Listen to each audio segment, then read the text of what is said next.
सबसे पहले अगर उत्तराखंड में किसी ने इन जालिमों के खिलाफ अगर कंप्लेन दी तो उसका नाम नैयर काज़मी मजलिस इत्तेहादुल मुस्लिमीन के सदर थे। उन्होंने जाकर पुलिस स्टेशन में कंप्लेन दर्ज कराई। अब नैयर काज़मी मुझसे कह रहे थे कि उत्तराखंड में जगह जगह पर उसके खिलाफ एहतजाज हो रहा है, तो उत्तराखंड की बीजेपी की सरकार नैयर काज़मी के पास अपने लोगों को भिजाकर कहती है कि नैयर काज़मी, अगर तुम एहतजाज को बंद नहीं करोगे तो हम तुमको जेल में डाल देंगे।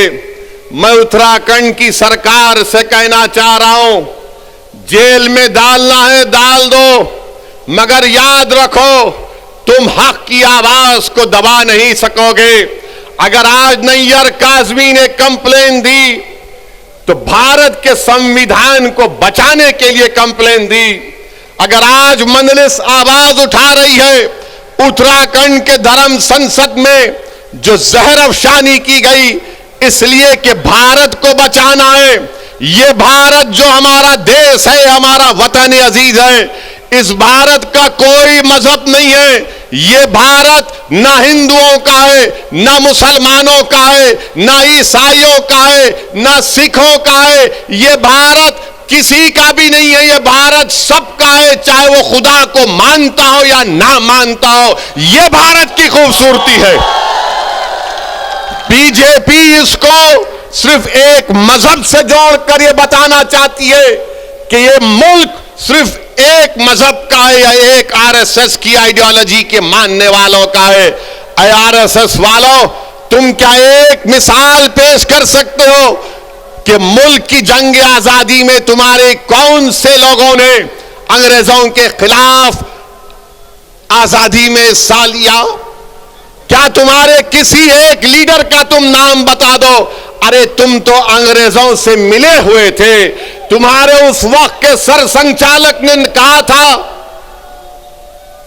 तुम्हारे उस वक्त के सर संचालक ने कहा था कि आजादी की लड़ाई में हिस्सा मत लो। नाम लो मैं उनका। मेरे अजीज दोस्तों और बुजुर्गों, आज आरएसएस भारत के मुसलमानों को देशभक्ति सिखा रही है। जब जरूरत थी अंग्रेजों के खिलाफ लड़ने की तो आप तो खामोश बैठे हुए थे। जब जरूरत थी जेल को जाने की तो आप अपने घर में बैठे हुए थे।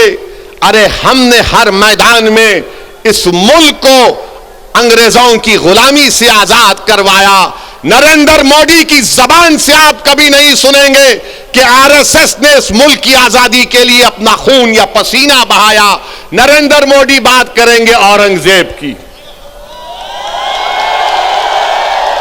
नरेंद्र मोदी बात करेंगे शिवाजी की, नरेंद्र मोदी कभी बात करो सन 57 की जंग आजादी में। बताओ ये लोग आज जो नफरत फैला रहे हैं इनका क्या रोल रहा? इनका कोई रोल नहीं रहा। बात करते हैं तो जिना की बात करते हैं। अरे इसी सरजमीन से हमने टू नेशन थियरी को रिजेक्ट किया, मुस्तरद किया। हमने इंडियन नेशनलिज्म और कॉम्पोजिट कल्चर की बात की थी। अगर आज हम यहां पर सहारनपुर में हैं, देवबंद में हैं, गंगों में हैं, तो वह जिना के पैगाम को ठुकराने की सबसे बड़ी जीती जागती मिसाल है। मगर इनको सिर्फ जिना याद आता है। बीजेपी के तो दिल दिमाग पे चढ़ता ही रहता है। मेरे अजीज दोस्तों और बुजुर्गों, एक और धर्म संसद हुआ छत्तीसगढ़ में। कांग्रेस ने कहा जब बीजेपी कर सकती है तो हम क्यों पीछे हटे हैं।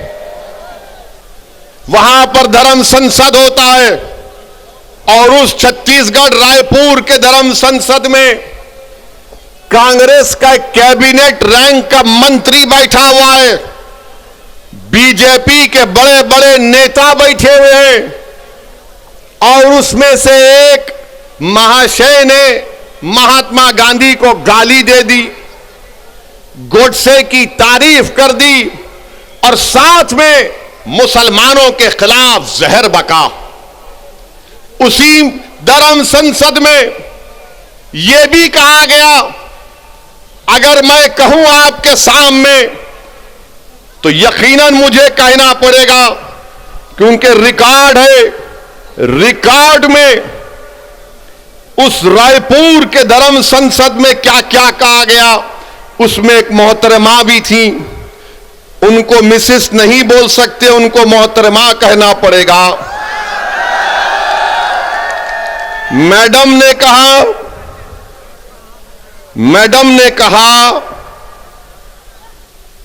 कि मैडम ने कहा कि धर्म संसद इसीलिए हम कर रहे हैं क्योंकि बच्चियां 18 साल की उम्र में दूसरी जात के लोगों के साथ भाग जाती।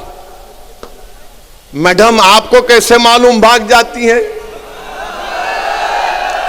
और फिर मैडम ने कहा कि धर्म संसद इसलिए कर रहे हैं, हमारे दलित भाइयों से कह रहा हूं, हमारे पिछड़े समाज के हमारे हिंदू भाइयों से कह रहा हूं, वो कह रही हैं कि इस मुल्क में रिजर्वेशन को खत्म कर देना चाहिए। ये मैडम ने कहा। एक ने कहा अगर इंसानियत को बचाना है, ये रामदास इनका नाम है, बच जाइए। रामदास ने कहा कि अगर इंसानियत को बचाना है तो मुसलमानों को खत्म कर दो। अगर वो बात असदुद्दीन ओवैसी आज उसका 5% भी कहता तो जितने मंच पर लोग बैठे हुए 2 घंटे में पूरे थानेदार हमको लेके चले जाते, अपना दामाद बना लेते जेल में। रामदास कह रहे हैं कि इंसानियत को बचाना है तो मुसलमानों को खत्म कर दो। और एक मोहतरम कह रहे हैं कि अब हमको हिंदू राष्ट्र बनाना है। यह कांग्रेस की सरकार है, कांग्रेस बीजेपी दोनों बैठे हुए हैं, मगर केस किस पर बुक हुआ? वो आदमी पर बुक हुआ जिसने गांधी को गाली दी थी। क्या गांधी भारत के मुसलमानों से बड़ा है? मेरा मानना यह है कि गांधी भी बराबर है, भारत का हर नागरिक बराबर है। अगर गांधी को गाली दी गई और मुसलमान को गाली दी गई तो दोनों पर केस बुक होना चाहिए। मगर अब कल शाम से देखेंगे हमारे मीडिया के दोस्त, जिनके चहीते हम सुसरे हैं, इनके पप्पा मोदी हैं, वो चलाएंगे ओवैसी ने गांधी को बोल दिया। हम ये पूछ रहे हैं कि गांधी को गाली देने पर मुकदमा अगर हो सकता है तो मुसलमान को खत्म करने का मुकदमा क्यों नहीं होगा? तुमको अगर गांधी से मोहब्बत है तो भारत के मुसलमानों से ही मोहब्बत रखो, क्योंकि गांधी ने भूख हड़ताल की थी पार्टीशन के वक्त, जब मुसलमानों को काटा जा रहा था फसादात में। 1 दिन नहीं, 2 दिन नहीं, गांधी ने कई दिन भूख हड़ताल की और इस शर्त पर अपनी भूख हड़ताल को गांधी ने खत्म किया था कि मुसलमानों की जान और माल की हिफाजत करनी चाहिए। कुतुबुद्दीन बख्तियार काकी के आस्थाने को जला दिया गया था, गांधी ने कहा कि उसको बनाना पड़ेगा तब मैं भूख हड़ताल खत्म करूंगा। अरे गांधी से मोहब्बत है तो मुसलमानों से नफरत क्यों है? तुमको बताओ हमको। मेरे अजीज दोस्तों और बुजुर्गों, ये बात को आपके सामने इसलिए बयान कर रहा हूं ताकि ये जो रात अंधेरी है, मैं पिछले 5 साल से कह रहा हूं, मेरी तकारीर उठाकर देख लो कि अंधेरी रात लंबी रहने वाली है। ये अंधेरी रात लंबी रहने वाली है, याद रखो मेरी इस बात को। हां, इस अंधेरी रात में सेकुलर जहन रखने वाले हमारे हिंदू भाई आज भी हैं, जो इस अंधेरी रात में जुगनू की तरह चमक कर कुछ उम्मीद की शमा जलाए बैठे हैं।